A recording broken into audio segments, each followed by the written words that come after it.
শুরুতে আগে আনবক্সিং করে নিয়ে আমাদের স্যামসাং গ্যালাক্সি S21 আলট্রা ফোনটি।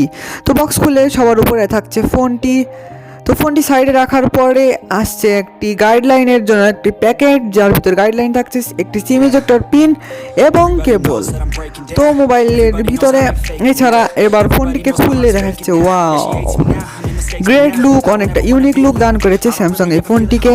তো বক্সের মধ্যে থাকছে না কোনো 3.5mm জ্যাক ওয়ালা ইয়ারফোন, কেননা ব্লুটুথ ইউজ করতে হবে এবং সেটাও কিনে নিতে হবে। চলে যাই আমাদের মূল আলোচনায়।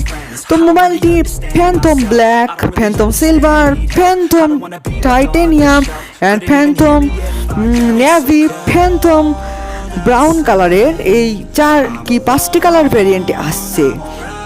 227 গ্রামের এই ফোনটি 8.01 OG তে তৈরি। গরিলা গ্লাস ভিক্টাস থাকছে ফোনটির ব্যাকে, অর্থাৎ এবার আর প্লাস্টিক ব্যাগ দিচ্ছে না ফ্ল্যাগশিপ মোবাইলে স্যামসাং, এবারে দিচ্ছে ডাইরেক্ট গরিলা গ্লাস ভিক্টাস, অর্থাৎ লেটেস্ট গরিলা গ্লাস।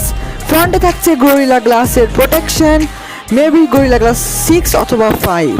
তো ব্যাকের ভিক্টাসের সঙ্গে অ্যালুমিনিয়াম ফ্রেমের এই ফোনটি। তো ডিজাইন এবং বিল্ড কোয়ালিটি অসাধারণ। 227 গ্রাম হওয়ার কারণে ফোনটা অনেকটা বাল্কি এবং অনেকটা ভারী ফিল হতে পারে, তবে প্রিমিয়াম ফোন বলে অনেকটাই প্রিমিয়াম ফিল পাওয়া যাবে বলে আমার ধারণা। বলি ফোনটির ডিসপ্লে নিয়ে, 6.8 ইঞ্চিসের full quad HD plus dynamic AMOLED display, যার পিক্সেল 3200x1440-এর।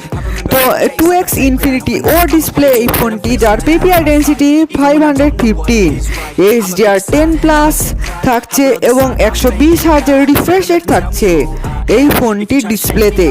তো অসাধারণ ডিসপ্লে দিয়েছে স্যামসাং এই ফোনটিতে, একদম সবকিছু লেটেস্ট।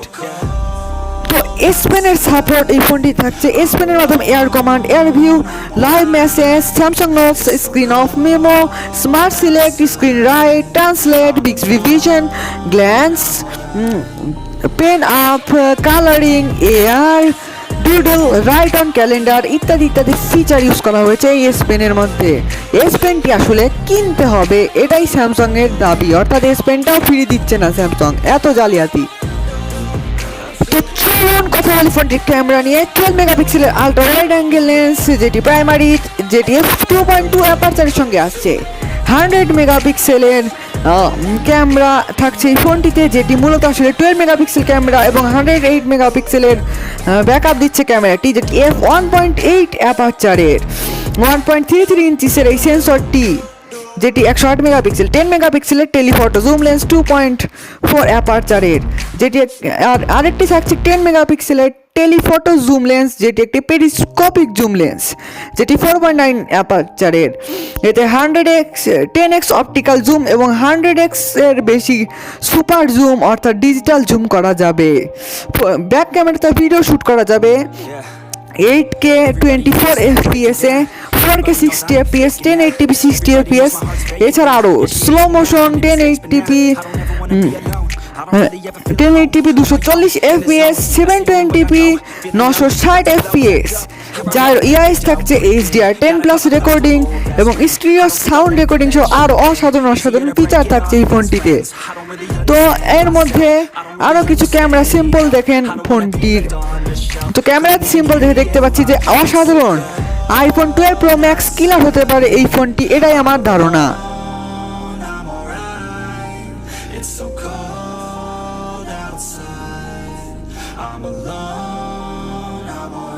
ফ্রন্টে থাকছে 40 মেগাপিক্সেলের ক্যামেরা, যেটি f2.8 অ্যাপারচারের সঙ্গে 4K 60 FPS এ ভিডিও শ্যুট করা যাবে ফ্রন্ট ক্যামেরায়। ইআইএস এর সুবিধা ফ্রন্ট ক্যামেরাতেও থাকছে, যেটি একটা অস্বাভাবিক এবং অসাধারণ বিষয়। তো যদি পারফরমেন্স নিয়ে কথা বলতে যাই, তাহলে অ্যান্ড্রয়েড 11 One UI 3.1 এ রান করছে ফোনটি। এক্সিনোস 2100 চিপসেটটি থাকছে, যেটি 5 ন্যানোমিটার চিপসেট, যেটিতে থাকছে একটি 2.9 গিগাহার্টসের, 3টি 2.8 গিগাহার্টসের এবং কোরটেক্স A78 এর 2টি এবং 4টি 2.2 গিগাহার্টসের কোরটেক্স A55 এর কোর থাকছে।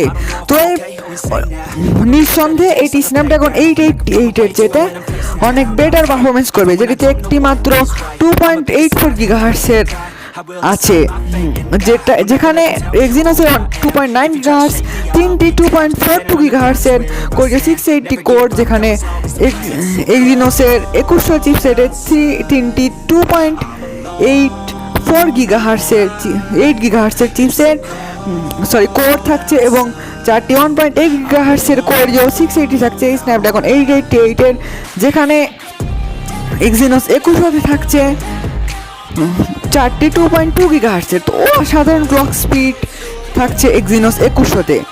মালি G78 MP14 latest GPU use করা হয়েছে এই প্রসেসরটিতে। র্যাম ভ্যারিয়েন্ট থাকছে 12GB, 128GB, 12GB, 256GB এবং 16GB র্যাম, 512GB এর ভ্যারিয়েন্ট থাকছে। স্টোরেজ টাইপ UFS 3.1, তবে থাকছে না কোনো SD কার্ডের সুবিধা। তবে গেমিং এক্সপিরিয়েন্স, মাল্টিটাস্কিং সব দিক দিয়ে পাবেন অসাধারণ এক্সপিরিয়েন্স আপনারা, এবং এছাড়া কন্টেন্ট গ্রাফি থেকে শুরু করে সব কিছু পাবেন অসাধারণভাবে, যেহেতু QHD+ ডিসপ্লে। চলুন কথা বলি ফোনটির ব্যাটারি নিয়ে। 5000 mAh এর ব্যাটারি, 25 ওয়াটের ফাস্ট চার্জার, 15 ওয়াটের ওয়্যারলেস চার্জার এবং রিভার্স চার্জিং 4.5 ওয়াটের, যেটি আমার কাছে মনে হচ্ছে অসাধারণ বিষয়। তো ব্যাটারি যেহেতু 5000 mAh, এছাড়া আপনারা ফোন ইউজ করার সময় ফোন অটোমেটিক্যালি 10 হার্টসে চলে যাবে, যার কারণে মানে কম ব্যাটারিতেই অনেক বেশিক্ষণ ইউজ করা যাবে, যেটি আমার কাছে অসাধারণ বলে মনে হয়েছে। এছাড়া ক্যামেরাতে থাকছে প্রাইমারি যে আলট্রা ওয়াইড অ্যাঙ্গেল লেন্সের ক্যামেরাটি আছে, সেটিতে নাকি ফটো তুললে 5 সেন্টিমিটারের কাছাকাছি নিলে নাকি অটোমেটিক সেটা নাকি ম্যাক্রোতে কনভার্ট হয়ে যাবে, যেটা আমার কাছে অসাধারণ বলে মনে হয়েছে। এবার চলুন আসি ফোনটির আলাদা ফিচার নিয়ে। তো নক সিকিউরিটি থাকছে এই ফোনটিতে। ফিঙ্গারপ্রিন্ট সিকিউরিটির মধ্যে ফিঙ্গারপ্রিন্ট সিকিউরিটিটা আল্ট্রাসনিক আন্ডার ডিসপ্লে সেন্সর থাকছে। Bluetooth 5.2 stereo speaker, FM radio থাকছে এই ফোনটিতে। তবে FM রেডিও আমার ধারণার মধ্যে চায়না এবং USA ভার্সনে থাকছে, যেটি স্ন্যাপড্রাগন 888-এ। বাট আমাদের মতো বাংলাদেশিদের, ইন্ডিয়ানদের এসব দেশে আসবে এক্সিনোসের চিপসেটটি। লঞ্চিং ডেট, প্রাইস এইসব নিয়ে যদি কথা বলতে যাই, 1,39,990 টাকা, অর্থাৎ 1,40,000 টাকায় আসছে এই ফোনটি। জানুয়ারির 29 তারিখে লঞ্চ করা হতে পারে, এটাই ধারণা সকলের। ATC অলরেডি ফার্স্ট ইমপ্রেশন ছেড়ে দিয়েছে এবং রিভিউ করবে, তো সকলে ATC রিভিউ দেখতে একদমই ভুলবেন না। আর আমি এই ফোনটি সম্বন্ধে সকল ধারণা দিলাম এই ভিডিওতে। তো গাইস, এই ছিল আমার আজকের ভিডিওটি কেমন হলো তা লাইক করে জানাবেন। চ্যানেল নতুন হলে অবশ্যই সাবস্ক্রাইব এবং বেল আইকন প্রেস করে আমাদের পরিবারের সদস্য হয়ে যাবেন। তো আজ এই পর্যন্ত গাইস, আসসালামু আলাইকুম, আল্লাহ হাফেজ, পিস।